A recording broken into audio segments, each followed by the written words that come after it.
Endelea. Tukilitizamia tumaini lenye baraka na mafunuo ya utukufu wa Kristo Yesu, Mungu mkuu na Mwokozi wetu. Ambaye alijitoa nafsi yake kwa ajili yetu. Mungu mkuu anakufa, anatoa nafsi yake. Mungu mkuu anakufa msalabani ili atukomboe na maasi yote. Kufa kwake Mungu msalabani sisi tunakombolewa. Mungu mkuu anajiua. Nyera kuulizeni katika somo langu kama mnanielewa. Hili gugu ngano hiyo,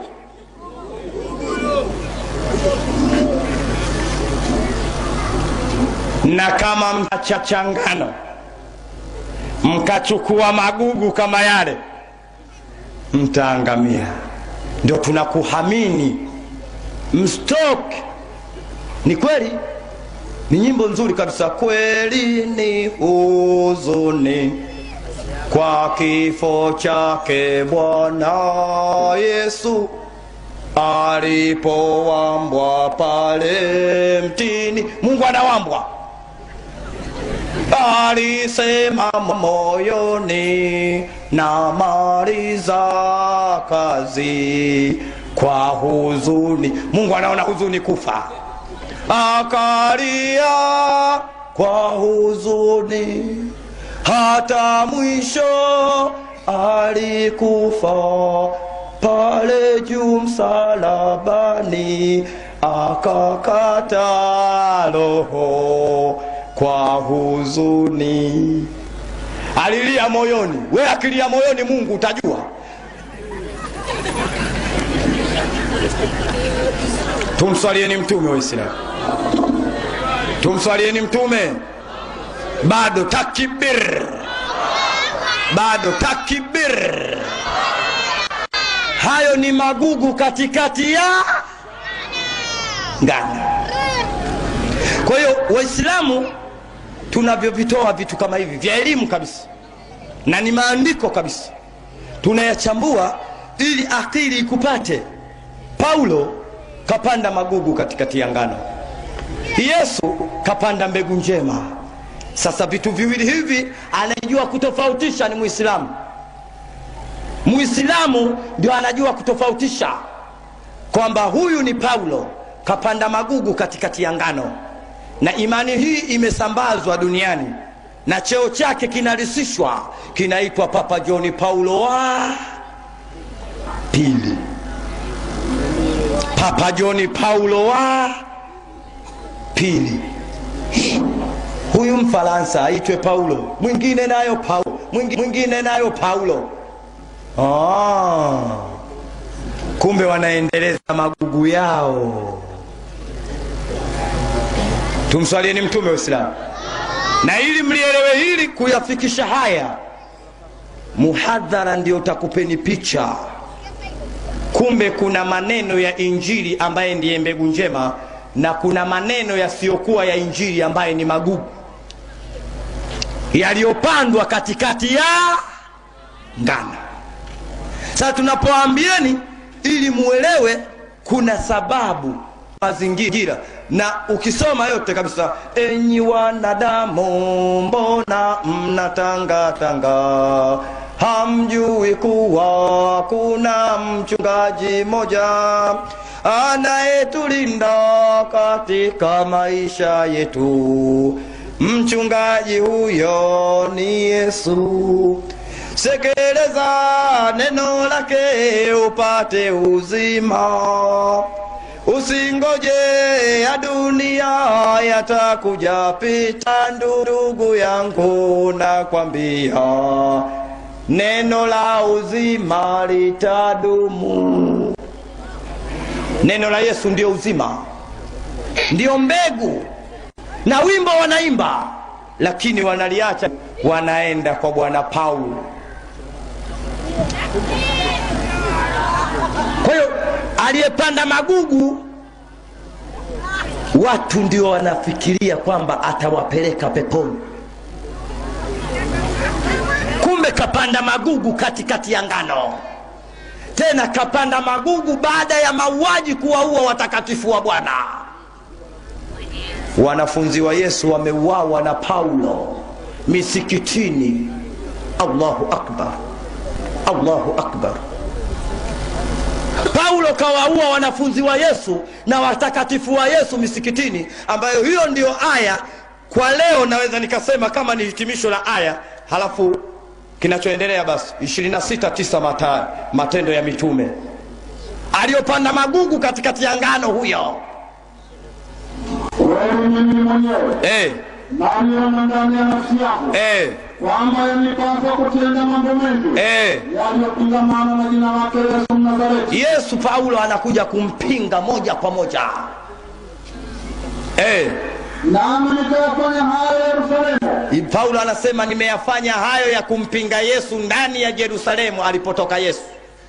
Niliyofunga wengi miongoni mwa watakatifu ndani ya magereza. Watakatifu wa Bwana wote kamata, tia ndani.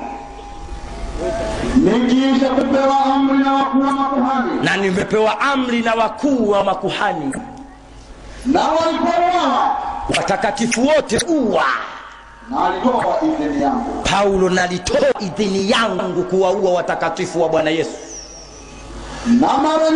Na mara nyingi katika masinagogi yote, na watakatifu wenyewe nimewaadhibu ndani ya misinagogi ambayo misikiti. Nimewaua Waislamu msikitini. Uwa, piga. Nikawasurutisha kukufuru. Maana yake nini? Nakulizeni nyinyi, kukufuru maana yake nini? Na waua msikitini na wasurutisha kukufuru. Semeni Yesu ni Mungu. Maria mama wa. Wanatolewa kwenye mbegu ambaye ni ngano, wanapandikiziwa kufuru magugu. Yeye jamani, ili somo hili jamani yani ili somo ukiwa carefully hapa utanitambua mimi naongea nini. Paulo anawaua watakatifu wa Bwana Yesu msikitini. Na utakatifu mwanadamu anaupatia msikitini. Na Paulo anasema nawaua kwenye masinagogi na kuwatoa msikitini. Na nawasurutisha kukufuru. Yesu ni mwana wa Mungu na Maria ni mama wa Mungu. Kufuru hiyo, magugu katikati ya ngano. Kwa hiyo Waislamu hivi vitu mvielewe. Na kama kuna Mkristo atakayepinga somo langu hili, ama atakayeona hata huyu kaenda vibaya kidogo, basi namuomba mezani tufanye majadiliano na yeye. Ndio mimi nikatoka kumbe watakatifu wa Yesu na Yesu kaupatia msikitini. Paulo anawatoa watu msikitini, anawasurutisha kukufuru. Kusurutisha maana yake nini? Ndio nikatoka katika Ukristo, sio kwa kama pengine nimechanganyikiwa. Nimetoka katika Ukristo kama kuna wimbo unasema njoo hima, njoo hima, njoo tumuombe Mungu wetu. Njoo hima ndugu, njoo hima, njoo tumuombe Mungu wetu. Njoo hima, njoo hima, njoo hima, njoo. Usichelewe Mkristo, bado hapo uliposhika sipo. Tumswalieni Mtume. Njoo muabudu Mungu mmoja. Hakuna Mungu isipokuwa ni mmoja tu. Sasa ukisema Yesu mwenyewe ni Mungu, gugu hilo la kufuru lililopandwa na Paulo. Na Paulo kawaua watakatifu wa Bwana Yesu msikitini, ndio akawasurutisha kukufuru. Ndio maana dunia nzima ya watu wa Ulaya wanapambana na Uislamu wa Middle East, pale walipotoka manabii, baina ya magugu na mbegu. Na Waislamu tunapowaambia ndugu zetu kama ndugu zetu, iteteeni mihadhara kwa nguvu zote mnazozijua, kwa mali na nafsi, basi wengine wanatuona kama wanatudharau. Wewe fikiria, huyu mzungu, Taurati, Zaburi, Injili, Qur'ani vyote vimeshuka Middle East, Mashariki ya Kati. Mzungu kavipataje? Magugu katikati ya somo refu hili nyinyi. Sasa nakuombeni kwanza, mnajua mmenielewa, lakini hii dini ina maslahi yake katika waumini wanaoisikiliza hii dini, kwamba Mungu anasema dini haiendi bila ya mali na nafsi. Na mihadhara sasa hivi imepungua kasi. Wakristo sasa hivi wanakuja juu kuitangaza imani yao, hawaoni haya. Hata kwenye basi mlokole anapiga kelele, Yesu ni Mungu, Yesu ndio njia, Yesu anaokoa, haleluya, power of Jesus. Au hamsikii? Na wanafanyia mikakati dunia nzima kuupakaza Uislamu ni ugaidi, kwa sababu ukitaka kumuua paka lazima umtafutie sababu.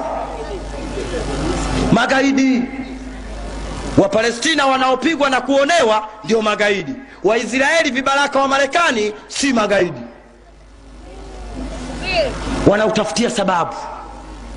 Na Uislamu ni sawasawa na boya. Boya ukiliacha lielee kwenye bahari ndio mahala pake. Ukililazimisha nilizamishe chini, boya litakulazimisha wewe urudi juu.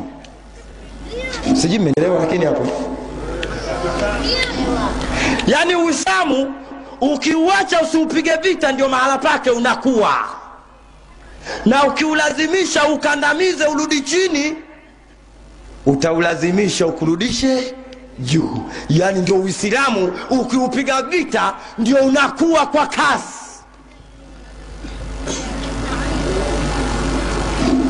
Na usipoupiga vita unakuwa, ukiupiga vita ndio unakuwa zaidi, kwa sababu kila mmoja anaamka. Kule Uingereza au Marekani wanasilimu kila siku 3,000 au 2,000 wanasilimu. Kwa nini? Wanaangalia hawa wa Afghanistani, mibomu yote ile ya Muingereza, ya Mfaransa, Mjerumani, hawaijali. Kwani kitabu chao kimeandika nini? Basi wa Marekani wanachukua kile kitabu, wanasoma, wanauona ukweli, wanasilimu. Paka Uislamu unang'ala ndani ya Ulaya, ndani ya Spain, Ufaransa, Uingereza. Leo Waislamu wazungu wanasilimu kila siku. Sasa mzungu alioleta dini ya Kiislamu, hawa wadogo wadogo. Sasa unajua Zanzibar kule Wakristo ni wachache. Lile kanisa pale la Bwana Mihayo lilioko pale Mkunazini, la Padri Shayo samani, Bwana Askofu Shayo, lina waumini 126. Siku ya kwanza wameshirimu 21. Wamebaki wangapi? Siku ya pili 12. Siku ya tatu wanamtuma George Kizungutu. Amri inatoka kwa Pengo, Imani Petro bila kumfukuza, Zanzibar umekufa Ukristo. Sijui mmenielewa? Basi nilikuwa rais wa muda, nilikuwa sijaipanda katika maisha yangu helikopta, lakini siku hiyo nimepanda kwa helikopta chini ya ulinzi, narudishwa bara.